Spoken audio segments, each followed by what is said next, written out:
Good morning to everyone. सुन पा रहे हैं आप लोग मुझे? Yes sir, good morning sir. थोड़ा नेटवर्क का स्पीड स्लो हो गया है तो इसलिए उसको रिजॉल्व कर रहा था मैं। तो आज हम लोग नया चैप्टर पढ़ेंगे।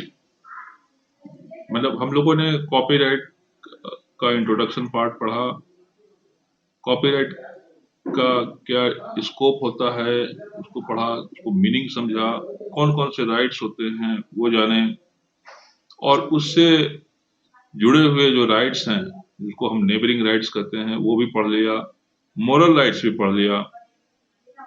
अब कुछ आगे की बात, और आगे में हम लोग ये जानने की कोशिश करेंगे कि कॉपीराइट का ओनर कौन होता है और उसको कॉपीराइट को एक्सप्लॉइट कैसे करते हैं। तो ओनरशिप एंड असाइनमेंट आज के इस टॉपिक में हम लोग टच करने की कोशिश करेंगे। देखते हैं।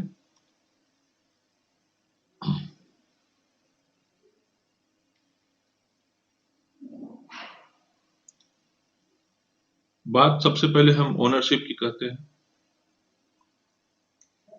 कॉपीराइट प्रोटेक्शन जो है, it is given for a work, आप जानते हैं, ऐसे वर्क जिसमें ओरिजिनलिटी हो। और ओरिजिनलिटी का दो मतलब होता है, एक मतलब तो क्रिएटिविटी से है और दूसरा मतलब सोर्स से है। क्रिएटिविटी एंड सोर्स दो के दोनों ओरिजिनलिटी के कॉन्सेप्ट्स में आते हैं और कॉपीराइट का प्रोटेक्शन ऐसे वर्क को मिलता है जो कि ओरिजिनल हो। That is, it must from the author and it must have a minimum degree of the creativity. So it is the author who is the real creator of the work.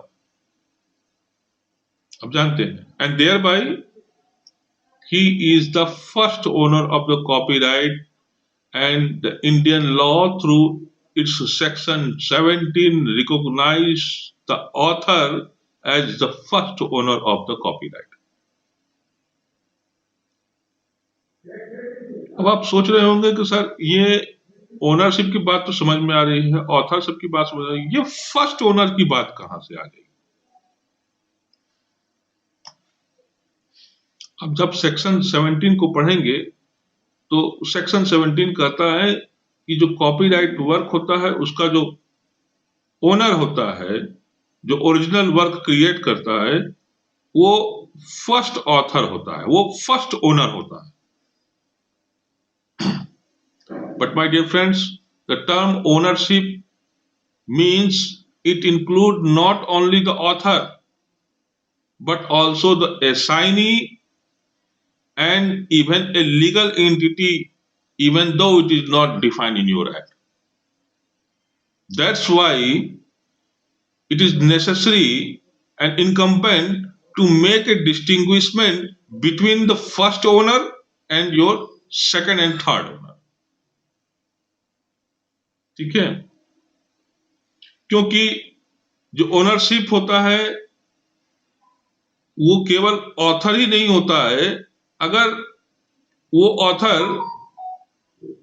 अपने work को दूसरे को assign कर दिया तो वो जो assignee है वो भी ओनर हो जाता है, और इसलिए जरूरत पड़ जाती है कि कॉपीराइट का फर्स्ट ओनर कौन हो इसको समझना और इसको रिकॉग्नाइज करना। ठीक है? तो अब चाहे फर्स्ट ओनर हो, है ना, चाहे सेकंड ओनर हो,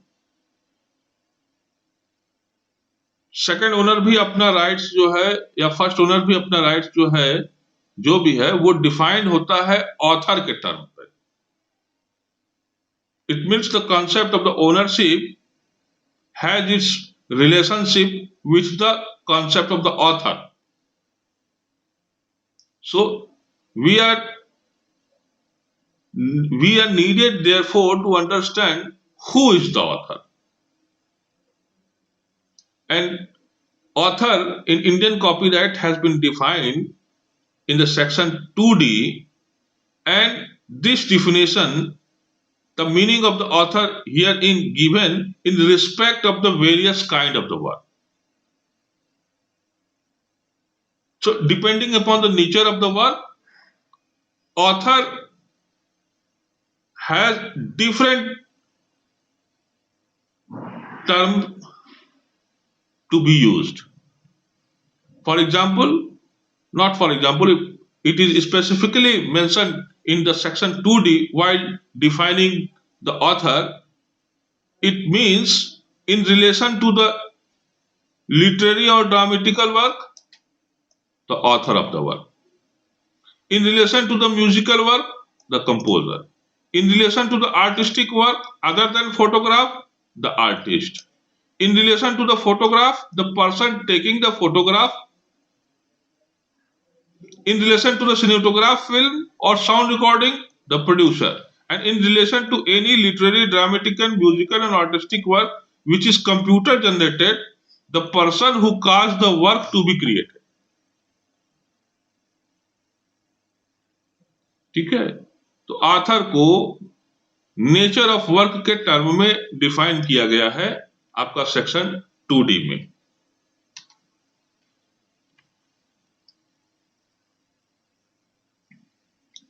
लेकिन ये जो प्रिंसिपल है, प्रिंसिपल क्या कि ऑथर जो होता है वो कॉपीराइट वर्क का फर्स्ट ओनर होता है।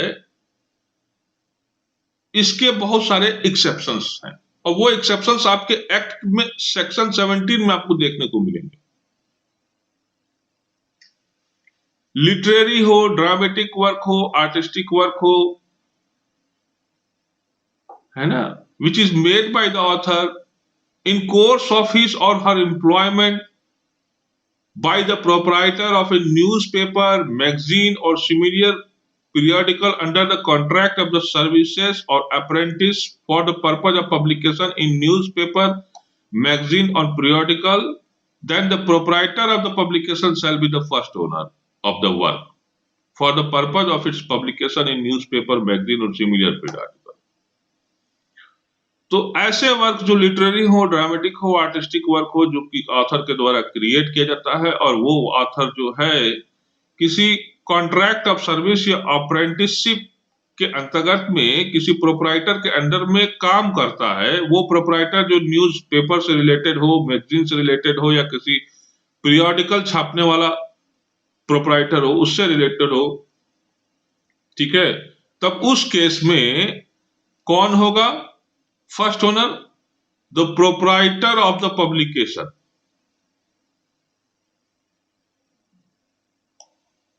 He shall be the first owner and not the author. ठीक है, and in all other respect the author is the first owner.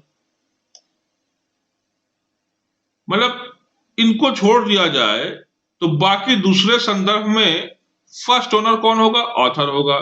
लेकिन ये संदर्भ जो कि मैं बता रहा हूं सेक्शन 17A में ये मेंशन किया गया है, तो उस केस में प्रोपराइटर होगा।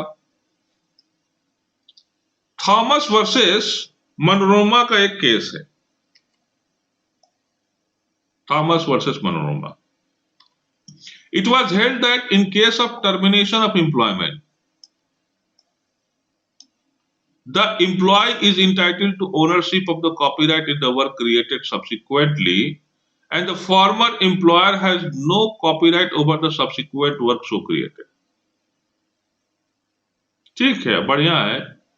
हम एम्प्लॉयमेंट मतलब किसी प्रोपराइटर के अंडर में कॉन्ट्रैक्ट ऑफ सर्विस या अप्रेंटिसशिप के वजह से काम कर रहे हैं और वो एम्प्लॉयर जो है वो पब्लिकेशन करता है न्यूज़पेपर का, मैगजीन का या पीरियडिकल्स का, तो हम अगर उस दौरान अगर कुछ काम कर रहे हैं, कोई वर्क क्रिएट कर रहे हैं, तो उसका फर्स्ट ओनर जो है वो प्रोप्राइटर होगा उस पब्लिकेशन का।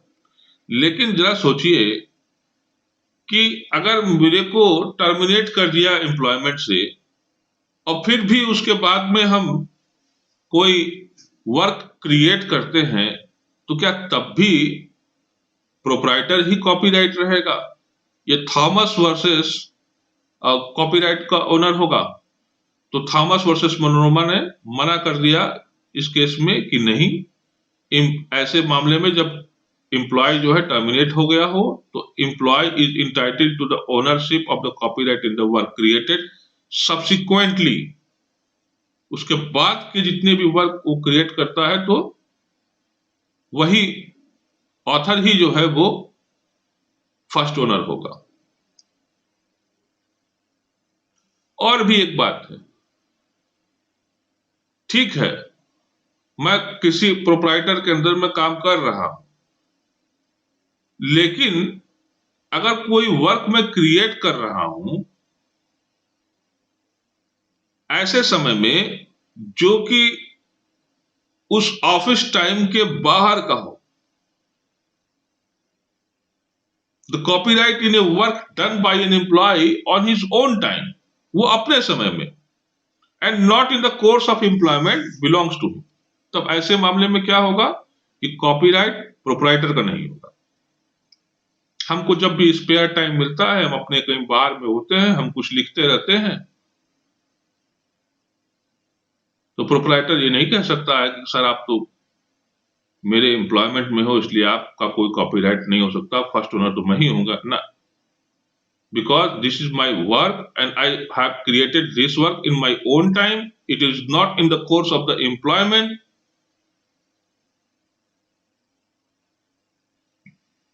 ठीक है,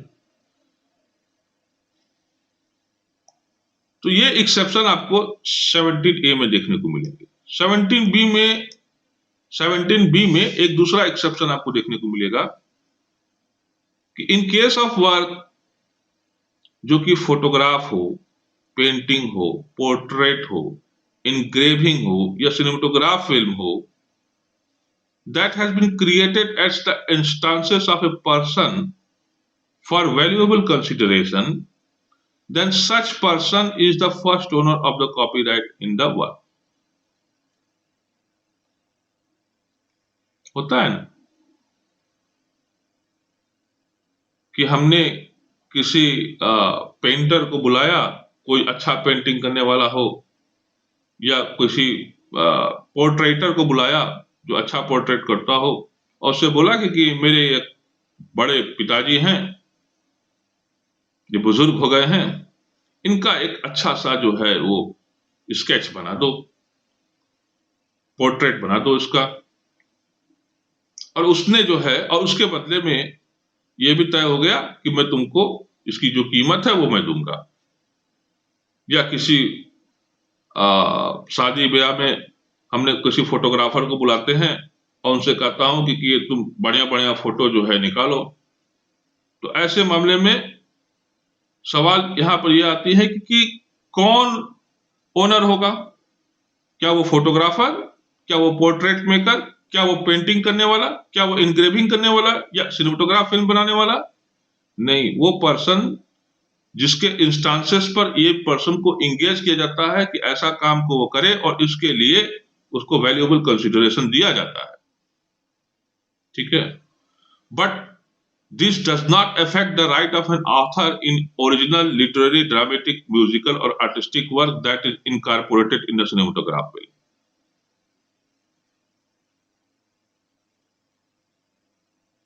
ठीक है, ये सब ठीक है। वैल्यूएबल कंसिडरेशन देने के बाद में जो फर्स्ट ओनर है वो पर्सन होगा जो कि इन लोगों को एंगेज किया। ठीक है, लेकिन उसके बाद में उसके वर्क को किसी सिनेमेटोग्राफ फिल्म में इंक्लूड कर दिया उस व्यक्ति ने, तो क्या वो पर्सन्स, ये पेंटिंग पोर्ट्रेट मेकर, क्या इनके किसी राइट पर प्रभाव पड़ेगा? क्या वो अपना रिम्यूनरेशन या रॉयल्टी क्लेम नहीं कर सकते हैं producer of the cinematograph films से?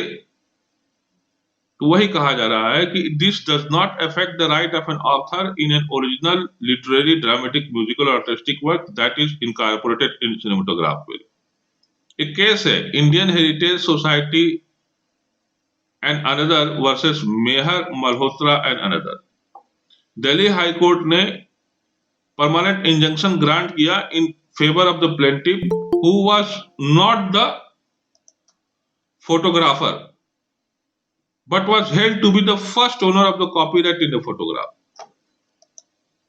This was because it was the plaintiff instances that the photograph were taken for valuable consideration paid to the photographer.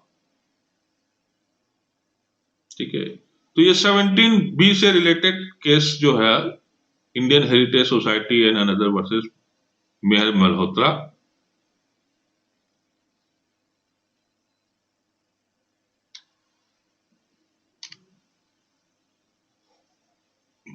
17C में एक अनदर इंस्टांसेस मिलते हैं जो कि जनरल प्रिंसिपल का आपको अपवाद देखने को भी यहां भी मिलता है। In case of work created by author in course of his या her employment under a contract of services or apprenticeship, that employer is the first owner. ठीक है, ये बात तो हम लोग जानते हैं। However, this does not affect the right of an author in any itna that is in the incorporated cinematograph film as has been clarified। इसको छोड़ दीजिए, यहां जो मैंने बात कहा कि however this does not affect, यहां से लेकर के यहां तक ये आपका 17C का पार्ट है, और ये पोर्शन यहां से लेकर के यहां तक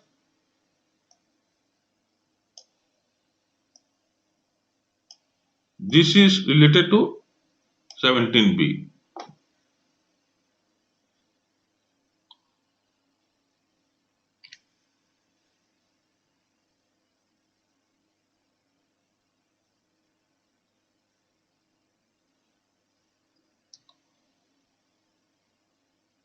चलिए, contract of services and contract for services, इसको समझने की जरूरत है। इस पैराग्राफ में मैं आपको यही समझाने की कोशिश किया हूं कि जहां कोई व्यक्ति जो है किसी दूसरे आदमी को एम्प्लॉय करता है, मतलब उसको एम्प्लॉय में रखता है और उसके कंट्रोल में, अपने कंट्रोल में उसको रखता है, so that he can direct the time when the work shall be done, the means to be adopted to bring about the end, and the method in which the work shall be arrived on, then contract is contract of services। लेकिन दूसरी तरफ a man employ another person to do certain work but leave it to that other to decide how the work shall be done, then it is contract for services। What steps shall be taken to produce that desired result, and then it is the contract of the services, but it is left to that another person, that another person may produce any desired effect, then it is a contract for services। तो क्या अंतर है इस ये contract of services and contract for services का? ये दो अलग अलग जो अपोजिट कॉन्सेप्ट है या रिलेटेड कॉन्सेप्ट है, इसका कॉपीराइट के ओनरशिप से पर क्या प्रभाव ये पड़ेगा? तो ये प्रभाव पड़ेगा कि जहां कॉन्ट्रैक्ट ऑफ सर्विसेज है वहां पर ओनर, जो फर्स्ट ओनर होगा वो एम्प्लॉयर होगा, और जहां कॉन्ट्रैक्ट फॉर सर्विसेज है तो वहां फर्स्ट ओनर वो एम्प्लॉय होगा।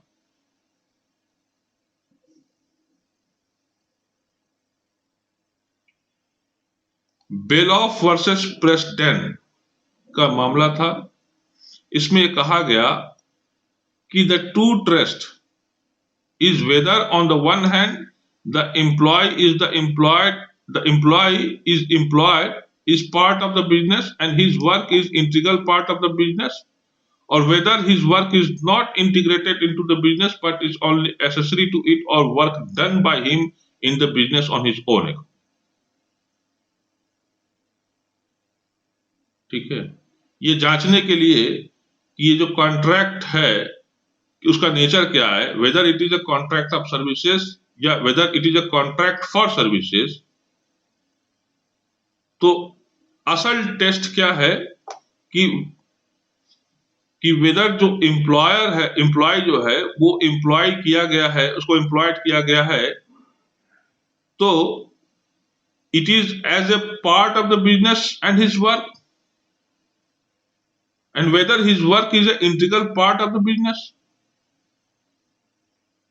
and if his work is not integrated into the business but only accessory to it, or the work done by him in the business is in his own account, then it is a contract for services. In the former cases it is a contract of services, and in the later cases it is a contract for services. ठीक है, the service of an independent contractor are hired for creating or doing a work on a given subject. If during his providing services he has created an original work, only he will be the first owner of that work. तो ये जो contract for services है, इसको आप ऐसे भी समझ सकते हैं कि ये इंडिपेंडेंट कॉन्ट्रैक्टर है, आपने उसको सर्विस लिया किसी डिजायर रिजल्ट को प्राप्त करने के लिए, लेकिन वो आपके नियंत्रण में नहीं है, वो काम अपने तरीके से कर रहा है, आपको डिजायर्ड रिजल्ट वो दे देगा, आप उसको डायरेक्शन भी नहीं दे रहे हैं ना, आपकी किसी डायरेक्शन पे वो काम कर रहा है, और उस काम करने के दौरान अगर कोई कॉपीराइट वर्क वो क्रिएट करता है तो उस वर्क पर उसी का अधिकार होगा, ना कि एम्प्लॉयर का। सेक्शन 17cc में अनदर इंस्टांसेस ऑफ एक्सेप्शंस आपको देखने को मिलेंगे कि in case of any addresses or speech जो कि डिलीवर्ड किए जाते हैं, the person making the address or delivering the speech or the person on whose behalf he or she does so is the first owner of the work.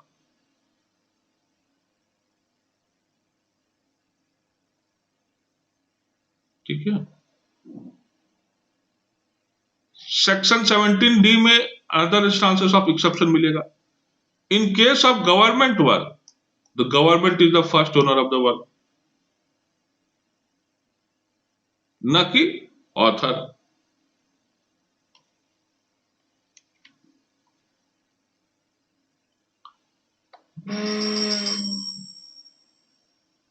एक second देखो किसका phone है।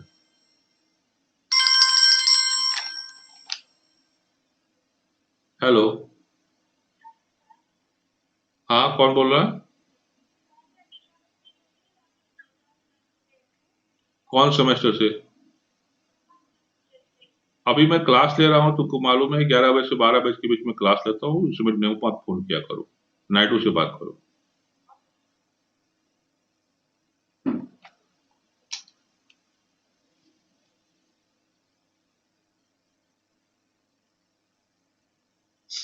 In case of work made or first published by the public undertaking, the public undertaking will be the first owner of the work.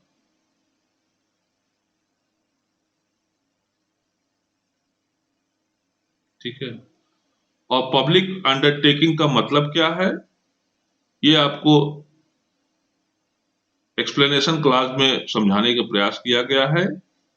इसका मतलब होता है N undertaking owned and controlled by the government, a government company as defined in 617 of the Company Act, or a body corporate established by or under any central or provincial or state government, और last exception है उस general principle का, in case of work created by international organisation, तो international organisation would be the first owner of the work. ठीक है, कौन होगा? वो इंटरनेशनल ऑर्गेनाइजेशन होगा, न कि व्यक्ति। ये जरूर है कि उस व्यक्ति का जिसने कि उस वर्क को क्रिएट किया उसका नाम मेंशन रहेगा, but he will not be the first owner. ऐसे बहुत सारे बुक्स आपको वेबसाइट पर देखने को मिलेंगे जो कि यूनाइटेड नेशन के द्वारा या उसी किसी ऑर्गन के द्वारा या किसी दूसरे इंटरनेशनल ऑर्गेनाइजेशंस के द्वारा पब्लिश्ड मिलेंगे, और उसका जो ओनर होता है वो राइटर नहीं होता, वो ऑथर नहीं होता, बल्कि वो इंटरनेशनल ऑर्गेनाइजेशन होता है।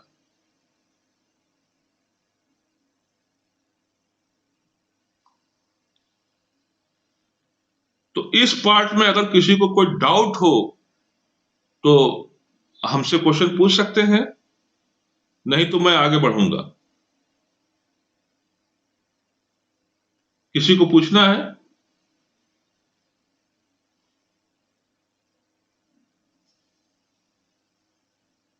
क्लियर?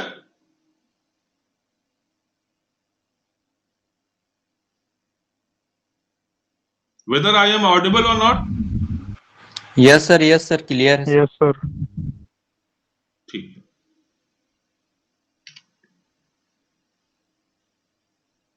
अब हम अनदर टॉपिक को टच करने की कोशिश करेंगे, assignment, licensing and रिलिंक्विशिंग of the copyright, जिसमें आज हम असाइनमेंट को कवर करेंगे। असाइनमेंट क्या होता है, लाइसेंसिंग क्या होता है, रिलिंक्विशिंग कैसे कोई आदमी मतलब अपने राइट को रिलिंक्विश कर सकता है, उसके क्या प्रभाव होंगे। देखिए, ये बात तो क्लियर है, तो author of the copyright work is the first owner of the copyright, but generally the author do not have all the resources of the commercially, है ना। ये बात तो क्लियर है कि the author of the copyright work is the first owner of the copyright until and unless there is a exception applicable। ठीक है, जहां एक्सेप्शन क्रिएट होगा, एक्सेप्शंस की सर्कमस्टांसेस आएंगी, तो वो पर्टिकुलर पर्सन्स जो है वही आपका फर्स्ट ओनर होगा। लेकिन जनरल नियम यही है कि the author of the copyright work is the first owner of the copyright. लेकिन अगर वो ऑथर के पास में अगर रिसोर्स न हो कि वो अपने वर्क को कमर्शियली रूप से एक्सप्लॉइट कर सके, कमर्शियली रूप से एक्सप्लॉइट करने का मतलब वो उससे इकोनॉमिक बेनिफिट डिराइव कर सके, तो क्या फायदा, फिर उससे क्या होगा? कुछ नहीं। इसके लिए रिसोर्स चाहिए, वो रिसोर्स उसके पास है नहीं। भाई, हमारा वर्क है, बहुत अच्छा वर्क है, हम एक किताब लिख रहे हैं, लेकिन वो किताब लोगों के पास पहुंचे, उसमें उससे बेनिफिट कमा सकूं, इसके लिए जरूरी है कि वो पब्लिकेशन हो। पब्लिकेशन के लिए बहुत पैसा लगेगा, वो हमारे पास है नहीं, तो मैं रिसोर्स नहीं है, तो इसलिए मैं वो कॉपीराइट वर्क का एक्सप्लॉयटेशन कर पाने में असमर्थ हूं। इसलिए it become necessary to transfer the right in these work to someone who can commercially exploit these work। इसलिए यह जरूरी है कि मैं इनेबल हूं कि मैं अपना जो राइट है उस वर्क पे, वो मैं किसी दूसरे व्यक्ति को मैं ट्रांसफर कर सकूं, ताकि वो दूसरा व्यक्ति उसको कमर्शियली एक्सप्लॉइट कर सके। और जब वो कमर्शियली एक्सप्लॉइट करेगा तो उससे निकलने वाला जो बेनिफिट होगा उसका अंश हमको भी मिलेगा। ठीक है, तो जो ट्रांसफर की मैं बात कर रहा हूं, जिस ट्रांसफर को आप ऐसे भी समझ सकते हैं कि it is the exploitation of your copyright, it is the mode of exploitation of your copyright work. This can be done in two way, दो तरीके से हो सकता है। वो असाइनमेंट के जरिए हो सकता है या लाइसेंसिंग के जरिए हो सकता है। अब असाइनमेंट एंड लाइसेंसिंग में क्या अंतर है, वो अंतर हम बाद में समझेंगे। पहले हम एक एक करके, पहले असाइनमेंट क्या होता है ये समझ ले, फिर लाइसेंसिंग समझ लेंगे, फिर इन दोनों के बीच में मैं डिफरेंशिएट करने की कोशिश करूंगा। तो देखें असाइनमेंट ऑफ कॉपीराइट।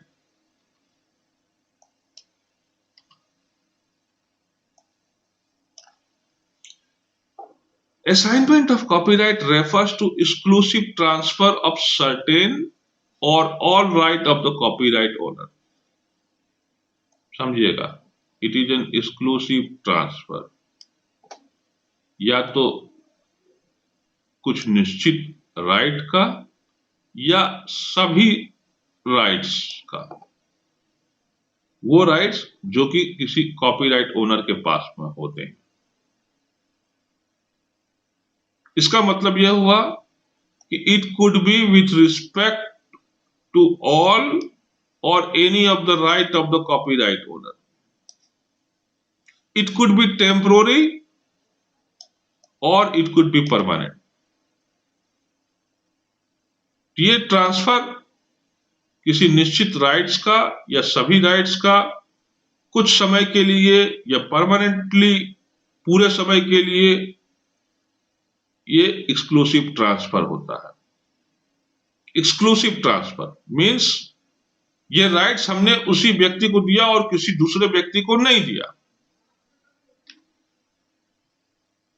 एंड इस तरीके से जो असाइनमेंट्स है, माय गॉड, सीओई साहब का फोन है, just hold for minute. Hello, हाँ प्रणाम सर।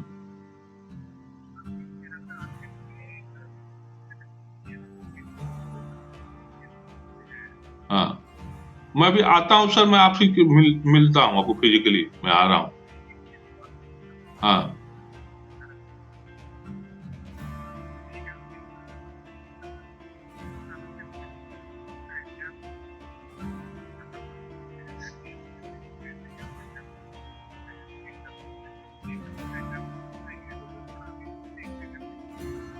मेरे ख्याल से आपको 11 से शुरू करना चाहिए, 11-12 से आसपास में शुरू करना चाहिए। एक हफ्ते का मतलब गैप दे दीजिए सर।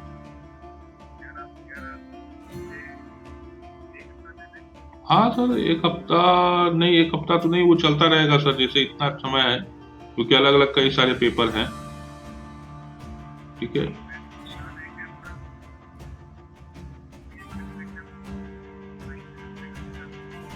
हाँ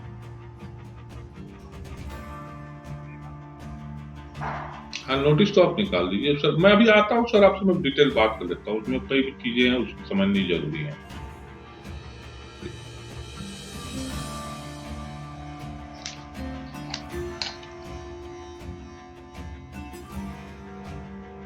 एटीकेटी की एग्जामिनेशंस की बात हो रही थी, आप लोगों के एटीकेटी की एग्जामिनेशंस की बात हो रही थी।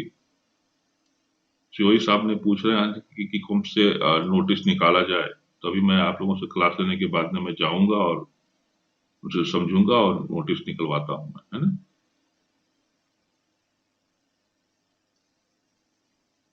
तो मैं ये कह रहा था कि जो असाइनमेंट होता है ये एक्सक्लूसिव ट्रांसफर होता है, या तो पूरे राइट्स का या किसी निश्चित राइट्स का। ये टेम्पोररी भी हो सकता है, परमानेंट भी हो सकता है। ये दो तरीके का पर्पज इसी से सॉल्व होता है। अगर असाइनी की संदर्भ में बात करूं तो ये it confer on him the right of the exploitation of the work for a specified territory or for certain period. ठीक है, तो from point of the view of the assignee, assignments confer on the assignee the right of the exploitation of the work, whether it is for a specified territory or whether it is to the all territory, whether it is for a certain period or whether it is for all the period. लेकिन असाइनर के point of view से बात करूं तो assignment confer the right to receive the royalty and other consideration जो agreement में specified हो। और इससे रिलेटेड जो सेक्शंस हैं वो आपका सेक्शन 18 है। सेक्शन 18(1) जो है ये कहता है कि the owner of the copyright in an existing work दो तरीके के हो सकते हैं। एक वो वर्क जो एग्जिस्ट कर रहा हो, या एक दूसरा वर्क जो कि एग्जिस्ट नहीं कर रहा है लेकिन वो फ्यूचर वर्क हो सकता है। तो उस केस में उस फ्यूचर वर्क का जो ओनर होगा उसको हम प्रोस्पेक्टिव ओनर कह देंगे, ना कि ओनर कहेंगे। तो इसलिए मैं कह रहा हूं कि the owner of the copyright in an existing work or the prospective owner of the copyright in a future work, they may assign to any person the copyright either wholly or partially, and either generally or subject to limitation, and either for a whole of the copyright or any part thereof. ठीक है। However, in case of assignment of copyright in any future work, the assignment shall take effect only when the work come into existence. Simple सी बात है, इसमें कोई पहली वाली बात नहीं है। असाइनमेंट कब प्रभाव में आएगा? फ्यूचर वर्क के लिए, जब वो फ्यूचर वर्क अपने अस्तित्व में आ जाएगा। सेक्शन 18(2) ये कहता है कि where the assignee of the copyright become entitled to any right comprised in the copyright, the assignee in respect the right so assigned and the assigner in respect the right not assigned shall be treated for the purpose of this act as owner of the copyright, and the provision of this act shall have in effect accordingly. कुछ नहीं है, ये कोई बहुत बड़ा पहेली नहीं है, सिंपल सी बात है। वो राइट्स जिसको कि असाइन कर दिया गया है किसी असाइनी को, तो उसका ओनर कौन होगा? असाइनी होगा। वो राइट्स जिसको कि असाइन नहीं किया गया है, तो उसका ओनर कौन होगा? वो ऑथर होगा।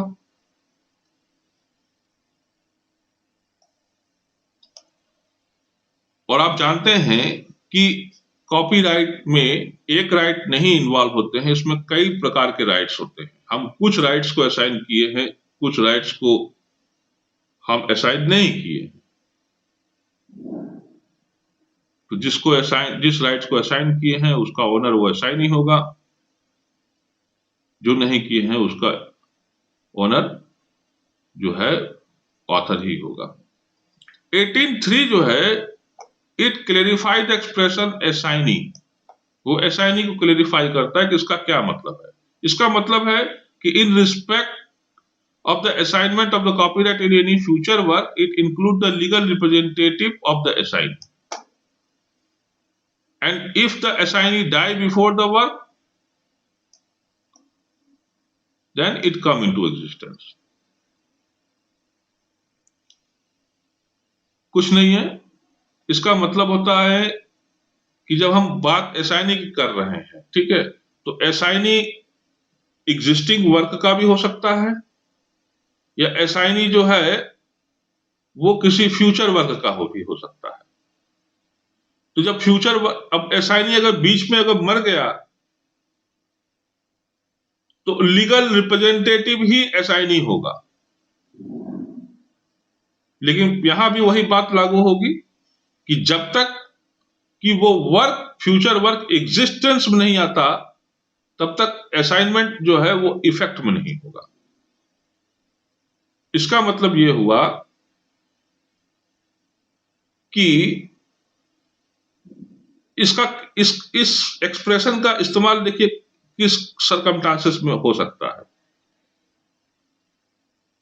मैं कोई कंपनी चलाता हूं और मेरे कंपनी में कई सारे टीम हैं, ठीक है। मैंने, मेरी जो काम है वो मैं पब्लिकेशन करता हूं। मैंने किसी ऑथर से एक फ्यूचर वर्क का असाइनमेंट का कॉन्ट्रैक्ट जो है कर रखा है, मेरा उससे एग्रीमेंट है। इस बीच मेरा डेथ हो गया तो मेरे लीगल एयर तो होंगे ना। तो जो लीगल एयर होंगे, कि मेरे उसको आप लीगल, मेरे डेथ होने के बाद वो लीगल रिप्रेजेंटेटिव कहलाएंगे, तो क्या वो फिर उस वर्क जब एग्जिस्टेंस में आया तो क्या इन्फोर्स नहीं करा सकते हैं? करा सकते हैं। तो उसी को क्लेरिफाई करने की कोशिश किया गया है 18(3) के अंतर्गत। समझने वाली बात यह है कि कॉपीराइट अमेंडमेंट एक्ट 2012 के तहत में इस सेक्शन 18 में 3 प्रोविजो ऐड किए गए। The first proviso deal with the rapidly developing way of exploiting the copyright work in this area of the rapid technological development. As per this proviso, assignment of copyright will not include the assignment to use the copyright in any method which was evolved after the assignment of such work. Such right should be expressly given to the assignee by term of the agreement. नहीं समझ में आया? कुछ नहीं है। Technological development में इतनी तेजी से टेक्नोलॉजी में डेवलपमेंट लाया कि कॉपीराइट वर्क को एक्सप्लॉइट करने के डिफरेंट मेथड आने लगे हैं। इसी दौरान हमने अपने कॉपीराइट वर्क को असाइन कर दिया किसी दूसरे वर्क, किसी असाइनी को, और असाइनमेंट करने के बाद में टेक्नोलॉजी में कुछ चेंजिंग आई। अब उस वर्क को एक्सप्लॉइट करने के डिफरेंट मेथड जो हैं, एक दूसरे किस्म का मेथड जो है वो मार्केट में आ गया। तो अब यहां सवाल ये उठता है कि क्या असाइनी इंटाइटल्ड होगा उस दूसरे प्रकार से उस वर्क को एक्सप्लॉइट करने का, उसको यूज करने का? तो ये अमेंडमेंट आपका ये कहता है कि the assignment of the copyright will not include the assignment to use the copyright in any method which was evolved after the assignment of the work. कहता है नहीं, वो डिफरेंट मेथड से उसका एक्सप्लॉइटेशन, उसका यूज करने का राइट अभी भी ऑथर के ही पास में रहेगा। अगर असाइनी को उस डिफरेंट मेथड से कॉपीराइट का, एक्सप्लॉइटेशन का या यूज का अगर राइट चाहिए तो उसके लिए फिर से उसको एग्रीमेंट करना पड़ेगा। जो सेकंड प्रोविजो है, it talk specifically about the literary और musical work included in the cinematography. ऐसे लिटरेरी और म्यूजिकल वर्क जो कि सिनेमेटोग्राफ फिल्म में इंक्लूड किए गए हों, उससे रिलेटेड ये आपका सेकंड प्रोविजो है।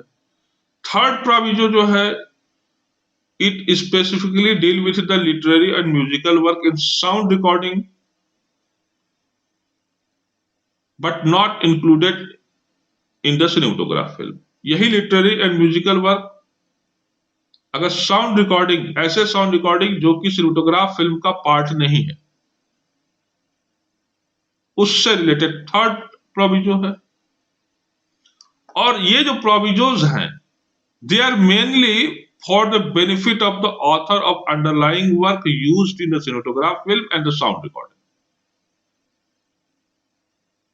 तो आखिर है क्या सर? कुछ नहीं है। As per this proviso, the author of the literary और musical work included in the cinematograph film or included in the sound recording but not in the cinematograph work shall not assign such work to any other person or waive his right to receive the royalties। तो ये जो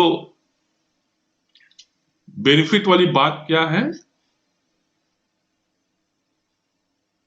वो ये है कि musical and literary work के जो author हैं, अगर उनका वर्क किसी सिनेमेटोग्राफ फिल्म में इनकॉर्पोरेट किया गया है या किसी ऐसे साउंड रिकॉर्डिंग में इनकॉर्पोरेट किया गया है जो कि सिनेमेटोग्राफ वर्क नहीं है, वो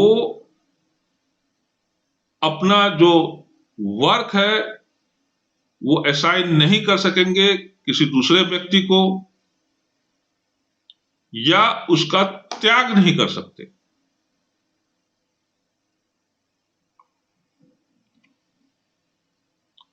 तो आप सोच रहे होंगे कि सर ये तो अजीब बात है, इसका क्या प्रभाव पड़ेगा फिर कि वो दूसरे को नहीं देंगे, देंगे तो उसको बेनिफिट मिलता, अब नहीं देंगे तो फिर उसको बेनिफिट कहां से मिलेगा,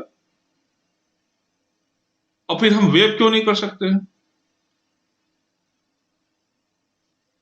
तो इसको समझने की कोशिश कीजिए इस पैराग्राफ के तहत में कि as a result of the said proviso, author of the literary musical work of the cinematograph film such as scripts, screen play, dialogue writer, lyricist, music composer, background music composer वगैरह वगैरह, they are entitled to non assignable right to receive the royalty for utilisation of the such work.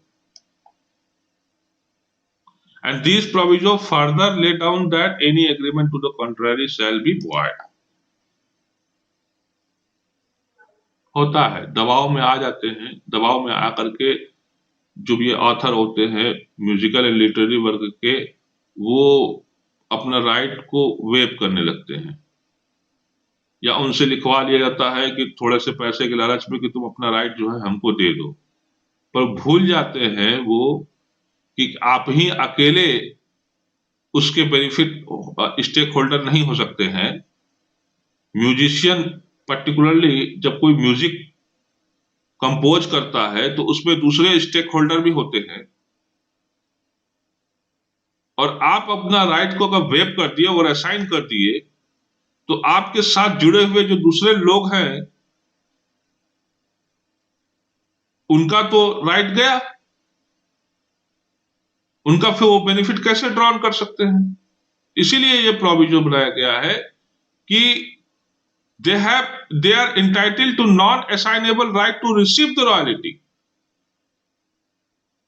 but they cannot waive their right, they cannot assign their right। अगर किसी तरीके का agreement ऐसा कर भी लेते हैं तो वो एग्रीमेंट जो वेवर का हो सकता है या असाइनमेंट का होगा, वो अपने आप में कॉन्ट्रारी होगा एंड विल बी वॉइड।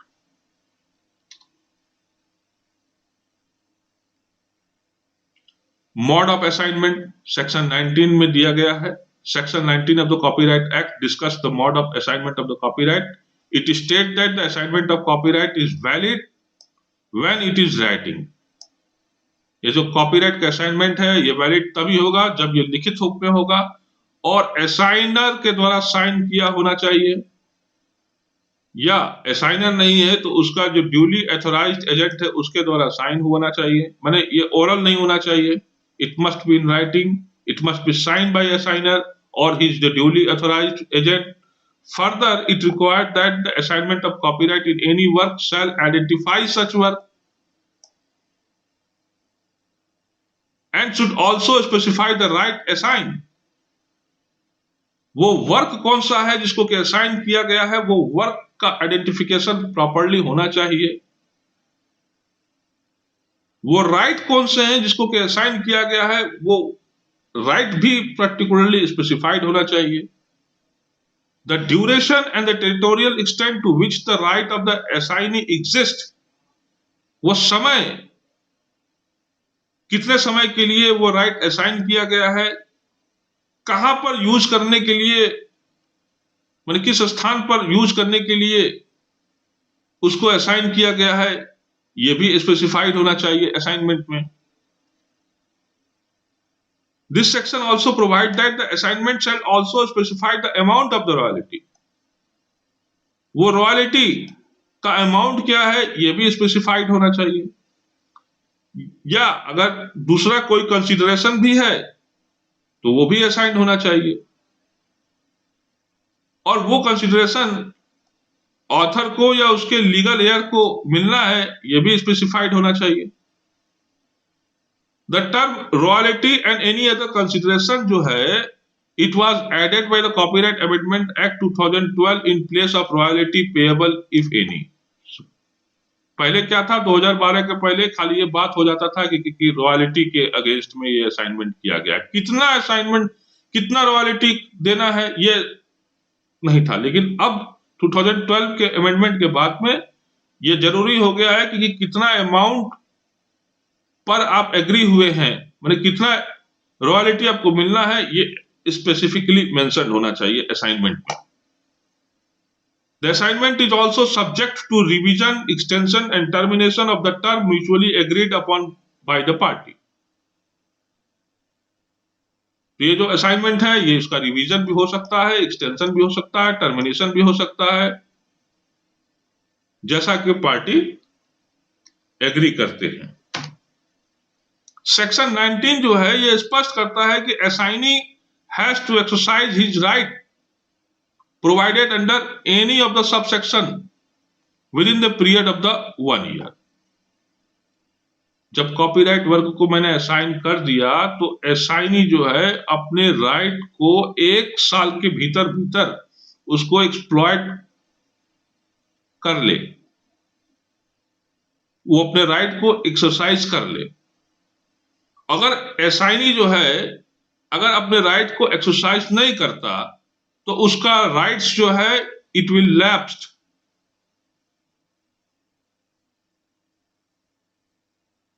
वो खत्म हो जाएगा,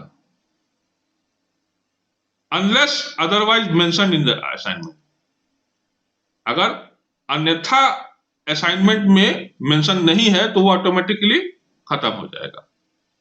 the period of the assignment if not stated, अगर असाइनमेंट एग्रीमेंट में कितने समय के लिए असाइनमेंट किया गया है, अगर ये इस बात का मेंशन नहीं है तो ये मान लिया जाएगा कि वो 5 साल के लिए असाइनमेंट किया गया है। अगर टेरिटोरियल एक्सटेंट जहां पर कि उस असाइनमेंट को एक्सरसाइज करना है अगर वो मेंशन नहीं है तो ये मान लिया जाएगा कि वो पूरे भारत के लिए है। क्यों जरूरी है कि असाइनी जो है 1 साल के भीतर भीतर जो है वो अपना राइट को एक्सरसाइज करे? क्योंकि अगर वो राइट को एक्सरसाइज नहीं करता तो वो वर्क जो है वो पब्लिक जो है उसको एक्सेस नहीं कर पाएगी। पब्लिक का भी ये राइट होता है कि कोई वर्क अगर बनता है, क्रिएटेड होता है, तो उसको वो उसका एंजॉयमेंट कर सके। ठीक है, हम पैसा देंगे, अलग बात है, वो आप देंगे, but I have also a right to enjoy that work. If I am withheld from accessing those work,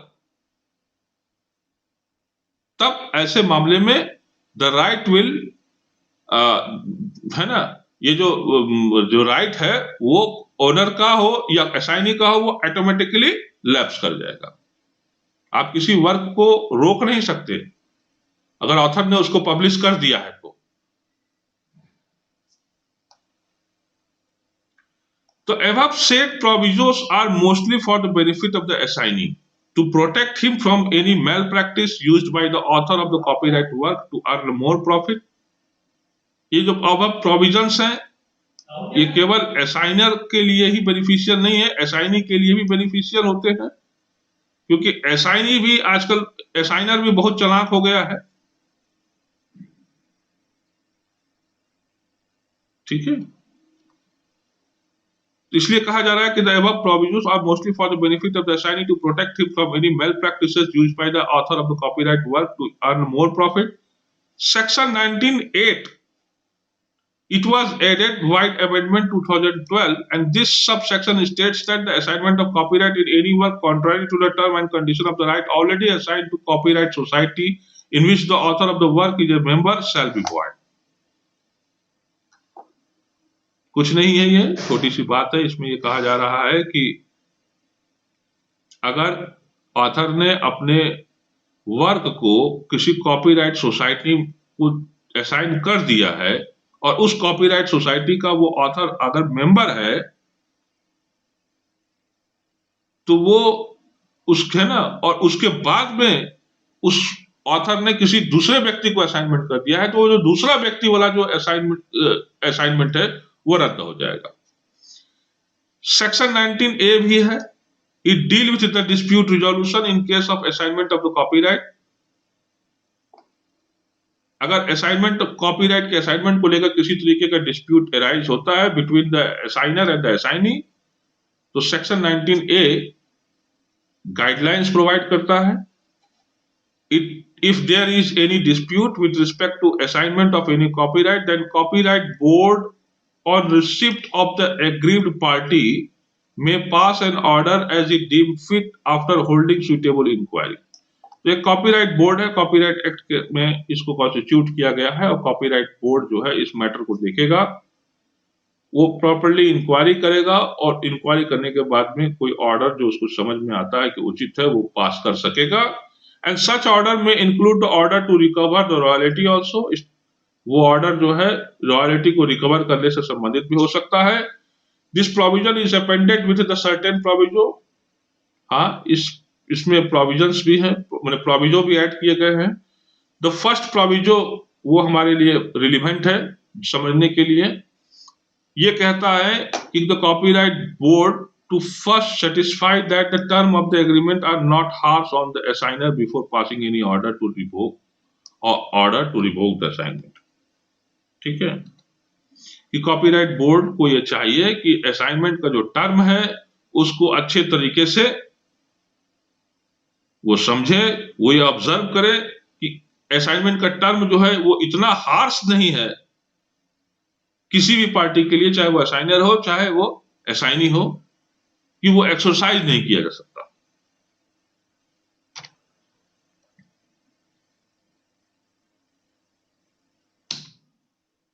thank you. किसी को कुछ पूछना है?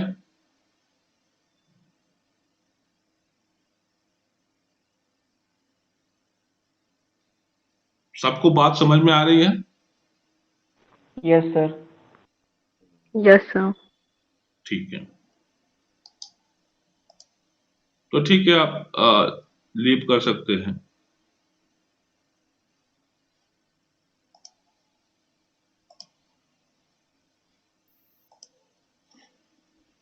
Hello sir. हाँ बेटा बोलो। सर वो जो इवेंट सेमेस्टर का जो नहीं ऑड सेमेस्टर का जो एटीटी हुआ था उसका रिजल्ट कब तक आएगा? अच्छा, ऑड सेमेस्टर का अब हम लोग उसी के प्रयास में लगे हुए हैं। ठीक है, बहुत जल्दी जैसे ही हमको कॉपी मिल जाएगा टीचर से जांच करने का बाद में हम उसको जो है दे देंगे। हमसे मांगा भी जा रहा है एग्जामिनर सेक्शन से कि आप जो है जल्दी से रिजल्ट बना के दीजिए। मैं इंतजार कर रहा हूँ, डायरेक्शन भी दे रखा हूँ सारे टीचर्स को कि वो कॉपी जो है जल्दी से जांच के दें। हमें जैसे ही मिल जाएगा तो हम आपको प्रोवाइड कर सकेंगे, हमने वो रिजल्ट आ जाएगा जल्दी से। अभी फिलहाल आप लोगों की इवेंट सेमेस्टर के जो एटीकेटी होने हैं उसकी तैयारी हो रही है। नहीं सर, ऑड का ही देखना था सर। नहीं, आपके अलावा दूसरे भी लोग हैं जो उनको इवेंट सेमेस्टर के एटीकेटी रुका हुआ होगा उनका। ठीक है, ठीक है sir. Okay, you can leave the meeting.